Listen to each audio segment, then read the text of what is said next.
Thank you, everybody, for coming, everybody that joined online, and everybody that is here. So I'm gonna try to be very brief on this presentation. I just really wanted to update you guys on the two studies that we've been doing with this topic. Okay, so I'm not gonna give any like long introduction, right? So first, what I want to show you is that what happens in other species, okay, in other breeds as well. So we know that now, right, gestational heat stress, right, the heat stress that experiencing during gestation has several negative impacts on several species, right? So for example, humans, pigs, swine, if you experience heat stress during gestation, that compromises how the fetus develop, that compromises birth weights, their health, their reproductive performance, right? So once they're born. And in humans, for example, is associated with chronic diseases. Right? So humans that experience heat stress during gestation tend to develop more diabetes or obesity, right? For example. Now, in dairy cattle, we have a lot of the data came from that, right? They had started this type of research way before than with beef cattle. So now they also know that multiple generations are affected by that. So cows that experience heat stress during gestation, the F1s, big daughters, they also have poor performance. That passes to their granddaughters by the F2s. And now recently they also found out that it passes to the F3s, the granddaughter. So what the cow experience today is passing through three generations in dairy farm. We don't know that in beef, but we'll know very soon, okay, with some of the studies that we're doing right now. Now, what's the issue with the beef cattle? We have several challenges. One of them is a very limited information. Most of the studies that you see with heat stress in beef cattle is on feedlot performance, nothing on cow cattle, especially with this idea of looking at heat stress and impacts on the offspring. So the first one was the one that we did here on a few years ago, and I'm going to show you this one. All right, so now what are some of the challenges that we have with beef cattle? Another one is we have less options, right? In a feedlot or a dairy, you can cover the whole facility. You can put fans, you can put sprinklers, right? You can easily cool those all animals very efficiently, very quickly. Now, how you do that in a compact operation? Well, you pretty much rely on shade, okay, and genetics. And there's some indication that some specific nutrients can also help. And we'll cover that in another way, right? And the other challenge that we have is as we conduct more and more studies in this part, it's very likely that we're going to have very variable results, way more than you see in other species. Because now in beef cattle, shade options are different. You can use artificial shade, you can use natural shade. Sometimes animals don't use the shade, but they prefer the ponds, right, that accumulate after rainfall. We don't know why. The water is hot, but we still prefer that than shade. So there's a lot of things that we don't know. And also in beef cattle, we also have a lot of these subspecies, right? The range of species that we use, the breeds that we use in beef cattle is way more in dairy. Most of the times in dairy, you use in Holstein cow. So it's easy, right, when you replicate studies to apply the results that you find in one area to another one. But in beef, when we're talking about multiple breeds, multiple subspecies, that makes it a lot harder, right? And also, we also have the issue of fall calving and early calving, right? Spring calving herds. So, for example, for fall calving herds, the heat stress happens during the second trimester and third trimester of gestation.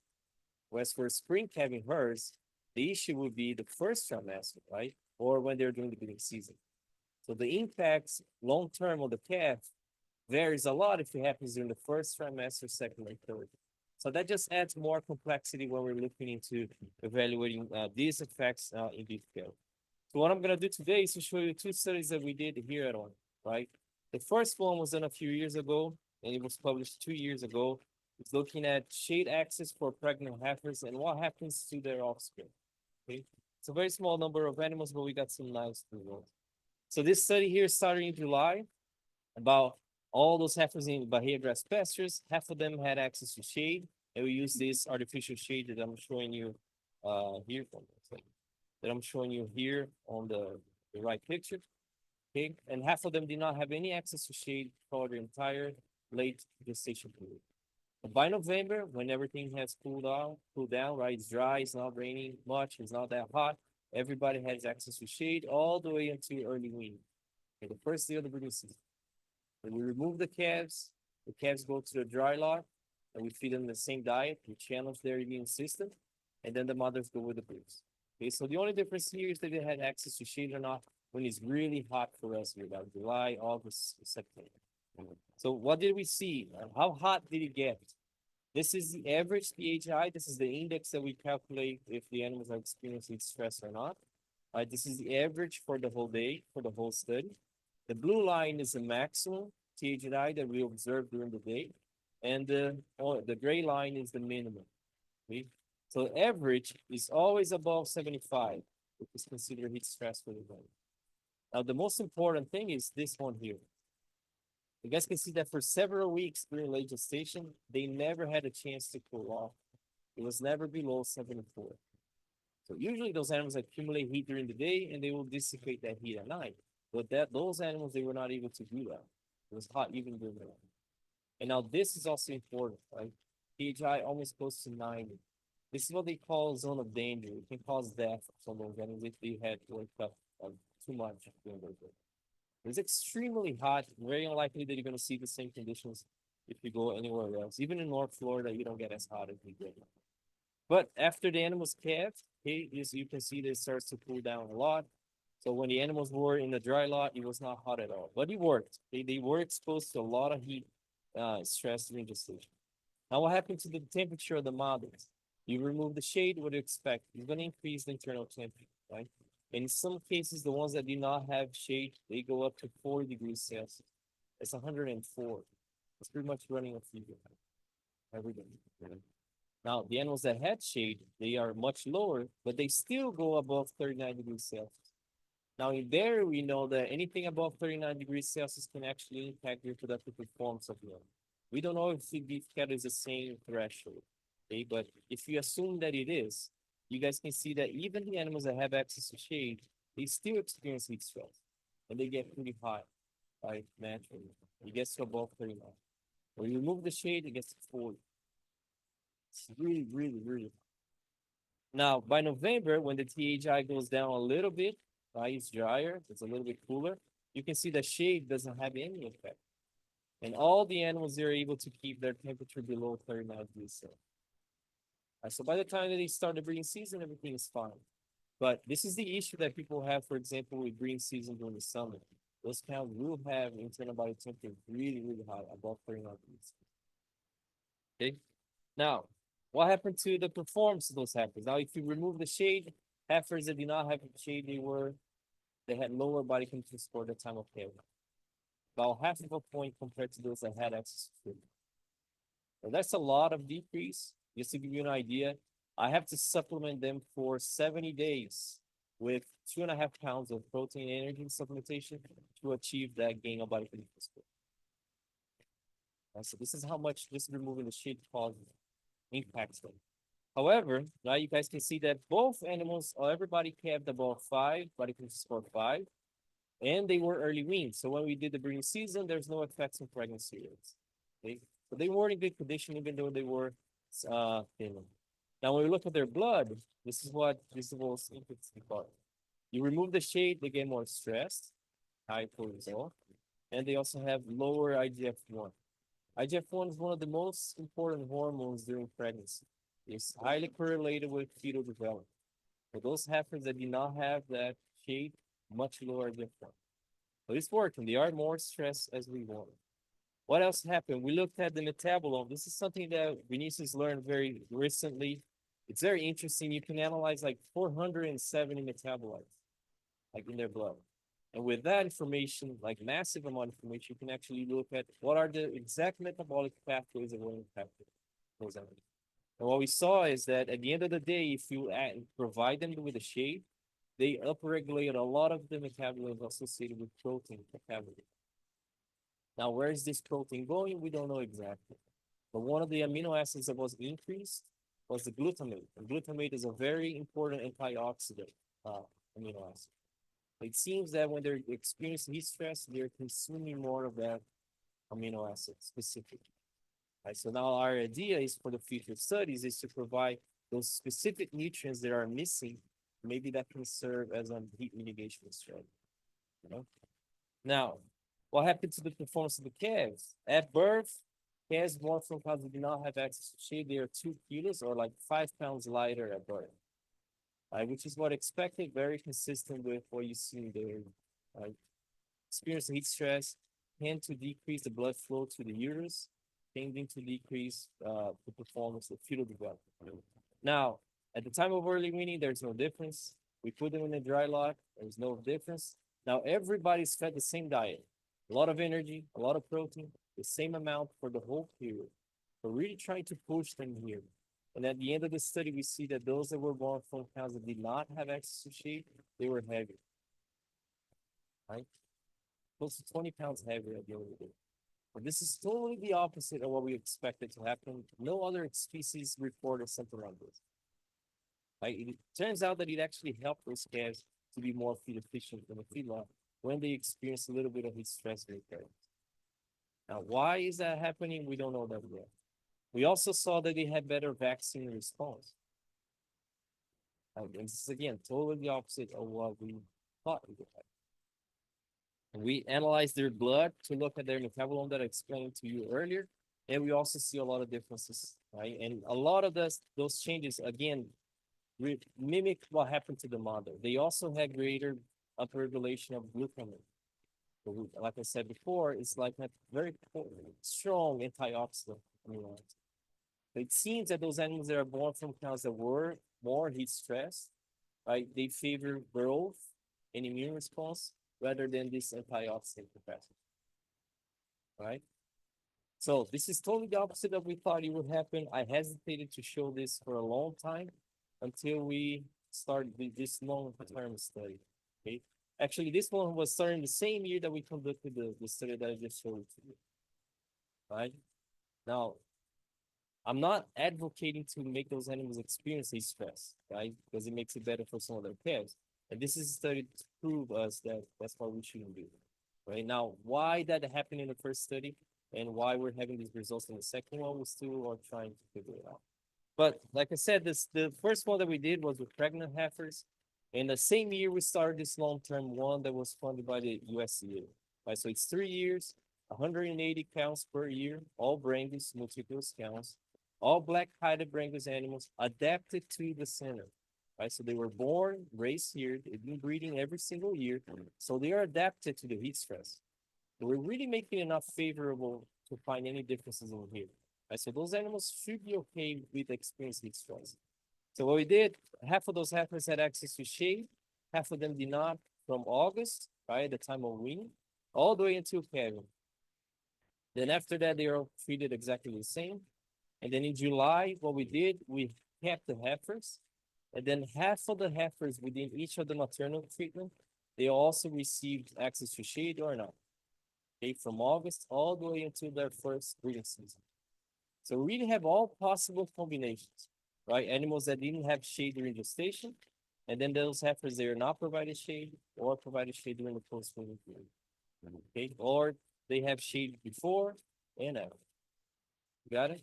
For all possible combinations, we're really looking at does the heat stress during gestation help, or does it make it worse for the heifer that will stay at the same environment? The heifer that will be exposed to the same type of heat stress. Okay. So this is what we found. In terms of body temperature, now you remove the shade, again, you increase the internal body temperature of those cows. Now that the increase is only half of what we see with the pregnant heifers that I showed you before. Which was expected, those mature cows, they're not growing, they have lower metabolic heat production, so they tend to not care much about what they do. But still, even if you provide shade, look at them. All of them have body temperatures above 39 degrees Celsius. Remove the shade. Now, what happened to their body condition score? Very similar to the heifers. You remove the shade, they have lower body condition score. So at the time of calving, it's about 0.3 difference. So statistically significant, but biologically, there is no really much of an effect because when we look at pregnancy rates, no effects on their pregnancy rates or even calving distribution. So calvings, the cows handle very well. Yeah, they had greater internal body temperature, but they kept good, they bred okay, and they bred early, as we always do. Now, we did see a reduction of about 2 pounds in birth weights, okay, which again is about half of what we see in pregnant heifers. but no issue, okay? We didn't lose more calves just because they were slightly lighter. So far, those two studies, they match what other species have shown. Now, look what happened to the performance, pre-weaning growth of those calves. In year one, again, heifers, calves born, this is steers and heifers, okay? Calves born from cows that did not have access to shade, they're heavy. 6 kilos, so roughly 13 pounds heavier. So year one of this study is the same year that we conducted this study with the pregnant heifers. So same year, same location, two different herds. One is mature cows, the other one is pregnant heifers. Exactly the same outcome to the offspring. So once I saw that data, I felt more comfortable with the first one that we covered. Right now, I'm glad that we did it for 2 more years because this is what happened after that.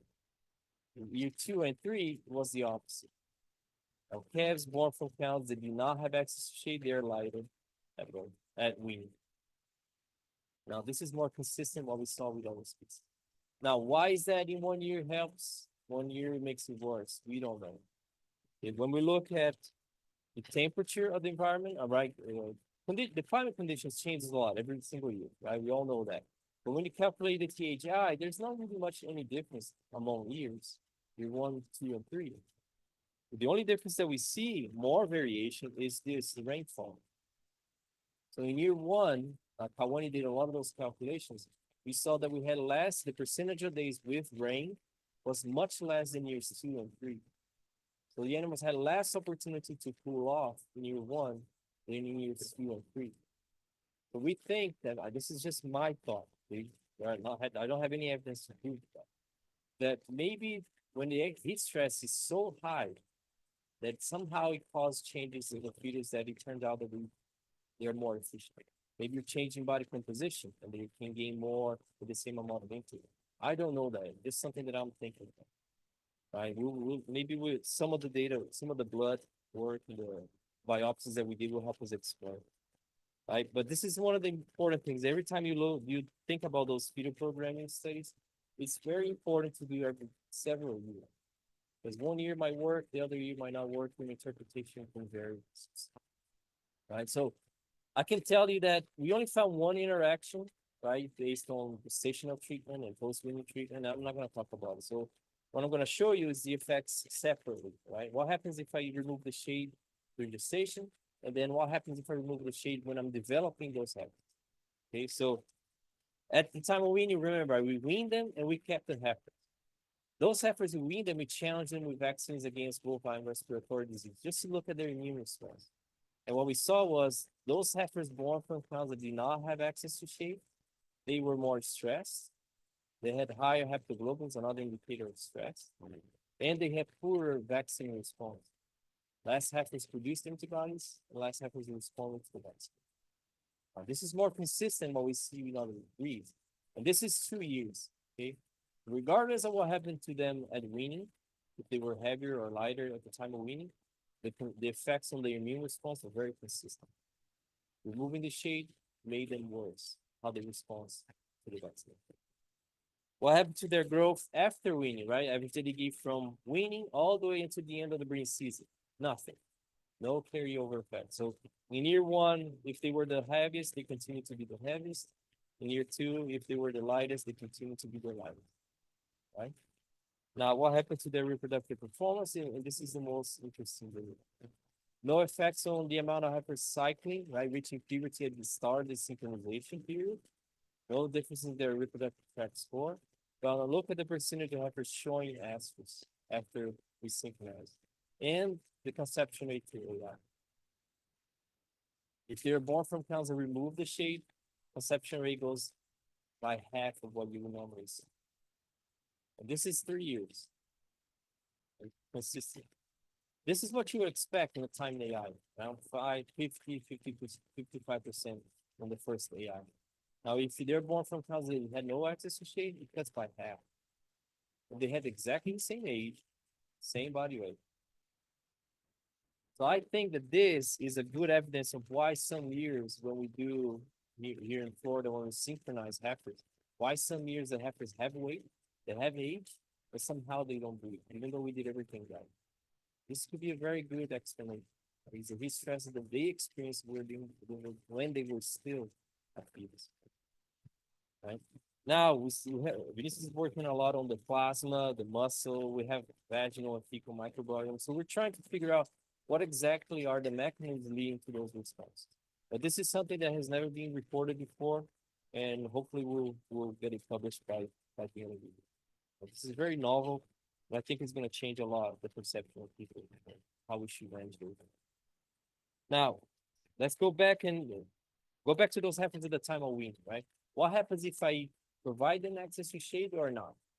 You see that in feedlot, for example, there are a lot of places that don't provide any shade for those steers. They're weaned, they're shipped to the feedlot. They have no access to shade for the entire growing period. It's very common to do that. Now, what happens if I remove the shade of those heifers here in Florida? Now, as you would expect, something that we did that is very easy to do is the respiration rate. We just count the amount of respirations per minute of those heifers while they are on pasture. It's a very good indicator if they're experiencing heat stress or not. Anything above 60, you can consider heat stress. You guys can see that here that if I remove the shade, this is August, okay? August, September, October, November. As the months go by, the respiration rate starts to go down, right? So just getting cooler, they don't need to dissipate a lot of the heat. But if you remove the shade, look how much more it is compared to the ones. So you go to the pastures, and most of them are like this. They're painting very hard. Right? So you can look at them and you see there's no way that nothing's going to happen to this heifer because they're really working hard to try to dissipate that heat. Now, when we look at their immune response, nothing. Right? You can see that they're severely more stressed, but no effects on how they responded to the vaccine. And when we look at their average day gain, look what happened here. This is the first 40 days after wean. You remove the shade, they gain nothing. And they're being fed at 1.5% of their body weight. They should be gaining close to a pound and 1.1 pounds a day. They're getting enough. And the heifers that had access to shade, they're getting half of a pound. This isn't true. So still, it's 2 to 3 times less than what you should make. This is showing you how much heat affects their growth, even in animals that are adapted to the heat. But after that, right, after 40 days, until the start of the synchronization period, to the start of breeding season, we can see the ones that did not have access to shade compensate. They had a lot of compensatory growth. So when they started breeding season, they had exactly the same rate. But yeah, they suffered a lot in the first 40 days, but they compensated for that. They had plenty of time to catch up to the other group. And then when we look at their reproductive performance, no effect. This was very surprising for us. Like just seeing how much they are more heat stressed, but because they were able to catch up, they still performed. I would still never advocate to remove the shade because guess which treatment we lost 5 heifers. All of them from here. Because it got too hot and some of them died. So if I account for this mortality rate, and I calculate pounds of calf produced per heifer wean, it's definitely going to be a lot less if you remove the shade. Even though they can perform well, the mortality rate in our city was higher, and so this is definitely something that we don't like. Right? And we have a lot more data to show. I just wanted to focus on the main ones. So what are we gonna do now, right? Starting this year. So this is the study that we did, right? We started 3 years ago. We had the cows that were exposed to heat stress or not. Those are the F0 cows. And then I showed you the results of the F1s, okay, the heifers born from those cows. Starting this year, we're gonna have the granddaughters of it. And we're gonna develop them, we're gonna expose them to bulls during season and see how they perform. Right? Does that happen the same way in beef as it's happening in dairy? Do those negative effects also pass to the granddaughter? If it does, then 2 years from now I'll have the F3s. And I can see you. When does that stop? Right? If it stops at the F2, then we're gonna stop this study. If not, we're just gonna keep finding out, right? How long does that go? Right? And the other 2 ones that we started is the pre-weaning heat stress. Like fetal programming is how you change the management during pregnancy, right? The metabolic imprinting is how you change the management when they're really young, when they're very plastic, right? So you can still modulate a lot of their performance. So for example, reproductive performance of heifers from 3 to 6 months of age, if you change their nutrition, you can actually boost their growth, reproductive performance later in their life. So what we're gonna do here is shade or not during the pre-weaning phase, like from now all the way into July. How much does it decrease the growth performance in the pre-weaning phase, and what's the impact on the heifers and the steers?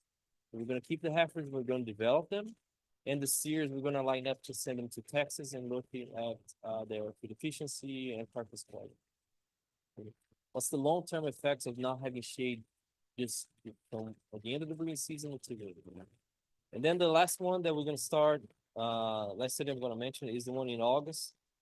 And I'm still trying to find which strategy I'm gonna use, but it's gonna be something related to nutrition, right? Or maybe some specific amino acids or some kind of ingredient, trying to use nutrition as a replacement for shade. Right? Because we know that implementing shade is not something easy. It takes a long time if you're gonna do it with trees. So is there anything that we can do immediately, right, as a substitute for shade?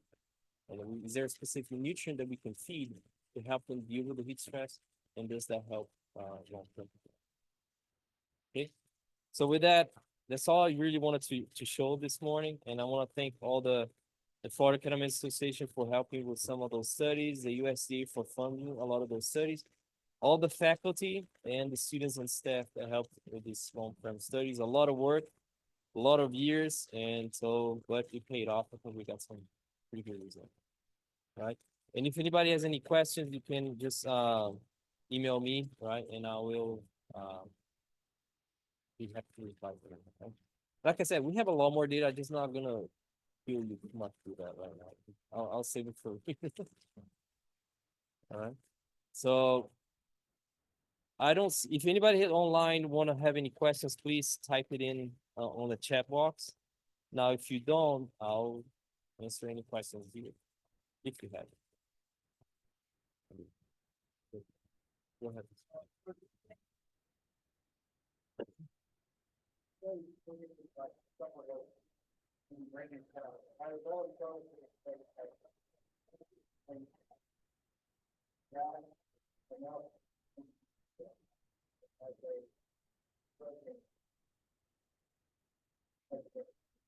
Yeah, yeah.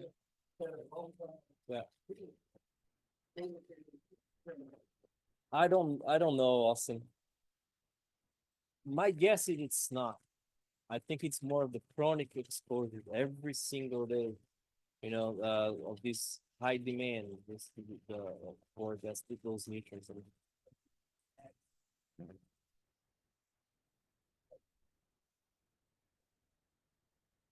I don't know, Austin. I don't think he will because when we look at their blood, the only indications that we saw that was changed was the amino acid metabolism and fat metabolism. So it seems that those animals that had access to shade, they mobilized less fat. Now, I didn't see any other pathway that would indicate that there were changes to that. It's something to try. I think that would definitely help, for example, at weaning.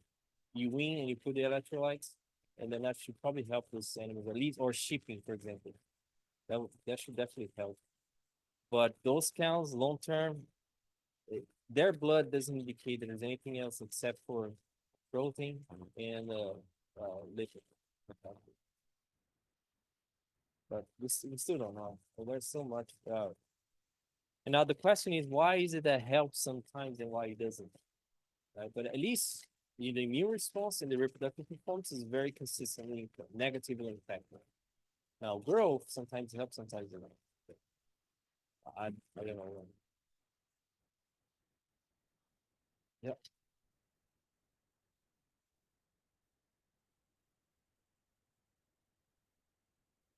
Yeah. So when they're in heat stress, they don't eat more. They don't compensate. They actually eat less. Right. So that will make it even worse. Now, those pesticides, they're fertilized and they're managed exactly the same way every single year. So, and herbage mass did not differ among years, was exactly the same. The nutrient composition was about the same too. So we control for that kind of stuff so that it doesn't have confounding effects. But for this particular study, it has nothing to do with the amount of. I really think I don't know if it's true or not. That's the only thing difference that we found that is last in year 1 and it's the same in year 2 and 3, right? It's the percentage of days that had rain. So here in Florida, like August, September, it pretty much is rain every single day, right? Or at the end of the day, it's a small rain, strong rain, but at least it helps the animals cool off. But in that year 1, it rained almost every other day or every 2 days. So it's just like several days of those animals don't have the chance to cool off. And this is why I think that happened. When I moved here in 2016, we tried to do a study. Remember that, Austin? We did a study at the Limpo grass pastures, and then it was very unlucky, right? We started working in the morning, but that day was the hottest day of the whole year. So when we turned them back into the pastures, it was a new pasture that you never seen it before, and the water troughs were kind of dirty. So those animals did not find the water, and they were all to the end of the back of the pasture. So it was so hot that they started dying. You could see them just like falling right down. There was nothing we could do. But thank God it started to rain right when those animals started to die. And then all the animals that got rain on, they were fine. So that's when I saw that data. I remember that first year that unfortunately that happened. And I thought, okay, that's probably why. But I don't know. I can't do it right now. All right. So with that, thank you very much, everybody. I don't see anybody here question on the chat, so thank you.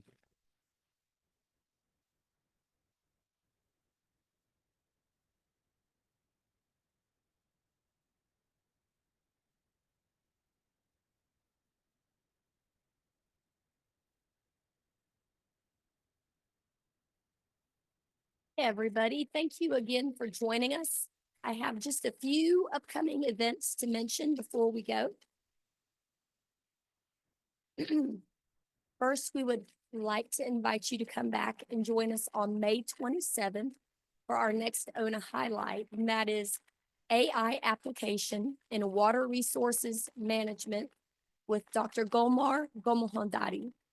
And that is a little bit later in the month because we have some stuff going on when we normally do it.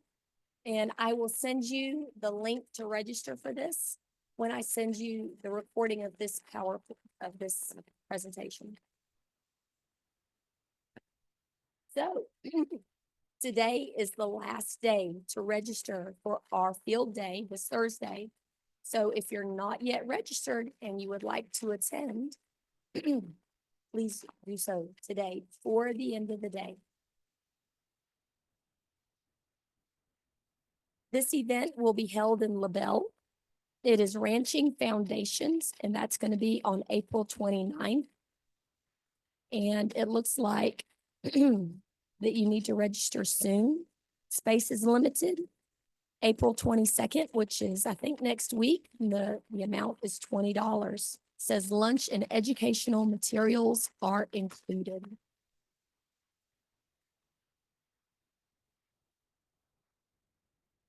On May 2nd, there's going to be a forage management tour, and that is at Wynn Ranch over in Fort Pierce. And if you are interested in that one, again, you probably should want to register soon.